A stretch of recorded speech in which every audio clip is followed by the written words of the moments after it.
आपल्यावर संकट का येतात? कारण गुरु आपल्याला शिक्षा देत नाहीत.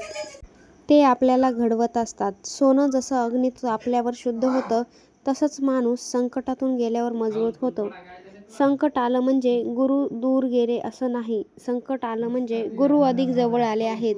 आज जर तुमचं मन थकलं असेल, तर लक्षात ठेवा, तुमची कर्माची गाठ सुटत आहे. रडायलाही हरकत नाही, पण गुरुचं नाव सोडू नका. कारण गुरु नावातच ताकद आहे.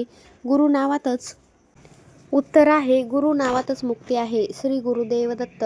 संकट आलं म्हणजे शिक्षा नाही, संकट आलं म्हणजे गुरूंची कृपा आहे. कारण ज्याच्यावर गुरूंची कृपा असते, त्याच्यावरच परीक्षा येते. आजचा त्रास म्हणजे उद्याच्या सुखाची तयारी. विश्वास ठेवा, गुरु कधीच चुकत नाहीत. तुम्ही एकटे नाहीत, गुरु तुमच्यासोबत चालत आहेत. तुम्हाला दिसत नसतील, पण ते तुमची काळजी घेत आहेत. संकट आलं तरी अजिबात थांबू नका. श्री गुरुदेव दत्त नाव घ्या. देव कधीच आपल्याला तोडत नाही, तो आपल्याला घडवतो. जसं शिल्पकार दगडावर घाव करतो, तसंच गुरु आपल्या आयुष्याला आकार देतात. धीर ठेवा, गुरु पाहत आहेत. श्री गुरुदेव दत्त. आज अंधार आहे, पण पहाट नक्कीच येणार आहे. फक्त गुरु नाव सोडू नका, कारण गुरु नावामध्येच आशा आहे. अडचणींना, अपयशांना अजिबात घाबरायचं नाही, त्यांना सामोरे जायचं.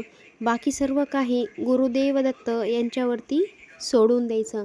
चला तर मग सर्वजण म्हणा, श्री गुरुदेव दत्त. जय जय रघुवीर समर्थ.